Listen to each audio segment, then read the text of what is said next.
여러분 반갑습니다. 반도체 오빠 전 회장입니다. 이제 또 오전 시간이 흘러갑니다. 1교시 영상 꼭 들어주시고 나중에 오전 영상도 꼭 들어주세요. 하루가 또 금방 지나갈 겁니다. 매미 울음소리 때문에 좀 시끄럽기는 하지만은 그래도 또 기분 좋은 하루가 시작되네요.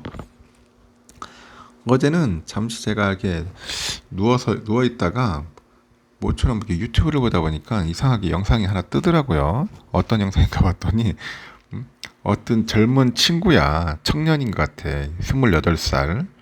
갑자기 백수가 된 거예요. 백수. 이제 백수가 되면 여러분들 뭐 하겠습니까? 그냥 빈둥빈둥 노나요? 근데 그 청년이 보니까 오토바이 한 대를 샀더라고요. 어디 뭐 허름한 그 오토바이 한 대를 구입을 했고 한 50만 원 미만 될 것 같아요. 그 조그만 오토바이 사가지고 이제 우리나라 지도를 딱 피는 거야. 지도를 피면은 그 각 도에 이제 군이 있겠죠. 군시가 있을 겁니다. 그 전국을 일주하는 거더라고요. 그리고 울산 청년 같은데 부산으로 해가지고 전라도 해서 뭐 충청도, 경기도, 서울, 강원도, 충북 하여튼 이렇게 해서 경북을 해가지고 다시 돌아오는 과정인데 오토바이를 타고 다 가는 거야. 그 지역마다 다 돌아다니는 거예요. 그러니까 한 약 110일 정도, 110일 정도를 오토바이 타고 다니면서 거기서 이제 뭐 구경도 하고 텐트 쳐가지고 혼자 뭐 먹고 자고 하면서 그런 영상을 이제 만들었다는 거죠. 저도 보다 보니까 갑자기 이제 빨려 들은 거예요. 한 영상 길이가 한 50분 가까이 되는 것 같은데 그 영상을 보면서 참 많은 생각이 들더라고요. 야, 그래도 저 청년, 저 젊었을 때 28살에 우리는 도대체 무엇을 하고 있었을까 하는 생각이 듭니다. 뭐 시간적인 여유가 있어서 뭐 당연히 했겠지만은 뭐 여유가 있건 없고 떠나서 이 좁은 땅덩어리 같으면서도 상당히 넓다는 거죠. 대한민국이 또 알고 보니까 굉장히 넓어요. 그 친구는 엄청난 소중한 경험을 했을 것 같아요. 내가 보니까. 하여튼 오토바이를 타고 거의 한 110일 동안 돌아다닌다는 게 그게 쉽지는 않지 않겠습니까? 음? 돈도 좀 필요하겠지만은 일단은 그 인내가 장난이 안 된 것 같습니다. 인내와 열정과 끈기. 여러분 같으면 하겠나요? 한 일주일도 못해서 대부분 포기할 텐데 110일. 그러니까 계절의 변화를 다 느끼는 것 같더라고. 여름에 가가지고 겨울에 오는 그런 모습들을 보면서 야, 나도 언젠가는 한번 해봐야겠다는 그런 생각이 들더라고요. 일단은 모터사이클 다이어리 같았어요. 보니까. 하여튼 그런 친구들이 있을까 하는 생각이 듭니다. 하여튼 그 영상에 잠깐 빠져들다 보니까 시간이 휙 지나갔더라고요. 오늘은 보니까 그 뉴욕 증시에서 그 3대 지수가 이번 주 마지막 거래일을 보합으로 혼조세로 이제 마무리했습니다. 이번 주 한 주간 다우 지수는 2% 이상 하락을 했습니다. S&P 500, 나스닥은 3주 연속 하락세네요. 3주 연속. 7월까지 랠리를 이어왔던 증시가 이제 8월 들어가지고 확실하게 휴가 시즌 같거든. 휴가 시즌이 아니었냐 하는 생각이 듭니다. 다우는 전일보다 25.83포인트 상승을 해가지고 34,500.66을 기록을 했고요. 나스닥은 26.16포인트 내려서 13,290.78 거기에 맞췄습니다. S&P도 0.65포인트 하락을 해가지고 4,369.71로 마감을 했고요. 약법으로 끝났네요.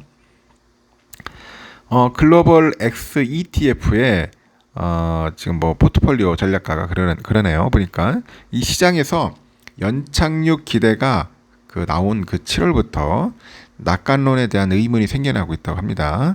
그래서 고금리에도 불구하고요, 여전히 경제 성장이 이뤄지면서 금리를 지금보다 더 얼마나 올려야 하는지에 대한 의문이 이번 달에는 장기물 국채금리의 상승으로 나타나고 있다. 그렇게 설명을 합니다.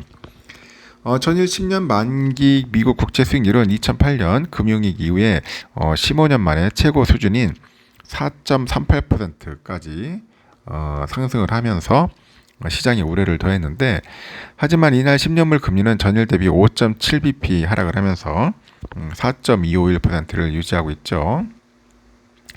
투자자들은 일단 다음 주로 예고된 잭슨홀에서의 제롬 파월 연방준비제도 의장의 그 발언을 기다립니다. 하지만 그 비앙코 리서치의 회장이 그래요.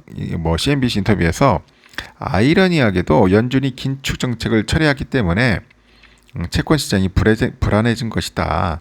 연준이 6월에 금리를 동결했다가 7월에 다시 올리고 9월에는 동결 가능성이 나오면서 시장의 방향성이 뭔가 갈팡질팡한다. 갈팡질팡 뭐 그런 이야기를 합니다. 지적을 하고요. 제롬 파월 연준 의장은 내주에 그 와이오밍 주죠. 그 잭슨홀에서 열리는 중앙은행 심포지엄에서 연설할 예정이에요. 연설 이후에 질의응답 시간은 없습니다. 목요일부터 그 토요일까지는 그 진행되는 올해 컨퍼런스의 주제는 글로벌 경제의 구조적인 변화다. 그럽니다. 과거의 연준 의장들은 이 행사를 정책 의제를 제시하는 데 사용했어요. 22전에 파월은 인플레이션과 싸우겠다는 연준의 그런 약속을 확인하면서 앞으로 고통이 있을 거라고 경고하면서 증시를 떨어뜨린 거죠. 그래서 반도체 장비 주죠. 어플라이드 머티리얼이 이날 회의년도 3분기 실적에서 실적이 예상치를 상회를 했어요. 어플라이드가 3.68%나 상승을 했고요. 이 회사의 주당 이익이 1.9달러입니다.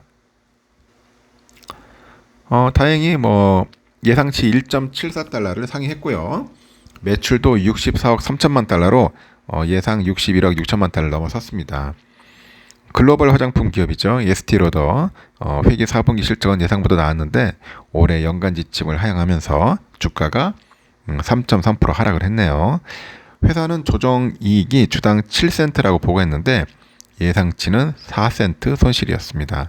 매출도 36억 1천만 달러로 예상치 34억 8천만 달러를 넘어섰네요.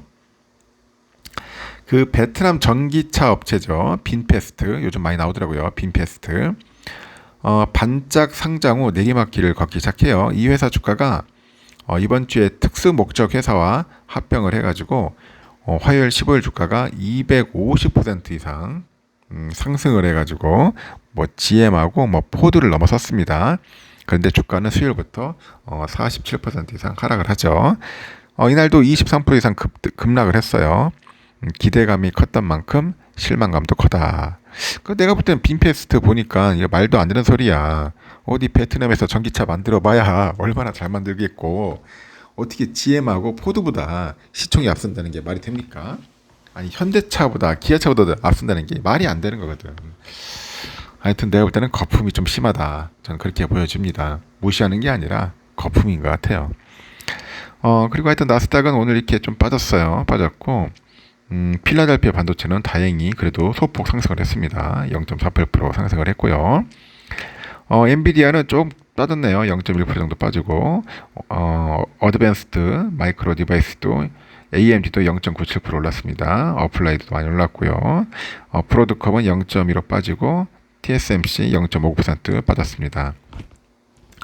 인텔 0.5% 오르고 텍사스 인스트루먼트 0.44, 마벨 0.05, 퀄컴 0.02 거의 강보합으로 끝났네요. ASML 1.7% 올랐습니다. 이렇게 해서 좋은 모습 보였습니다. 다행히 월요일 장에는 그렇게 나쁘진 않을 것 같아요. 다행입니다. 여기까지 하겠습니다. 좋은 시간 보내십시오.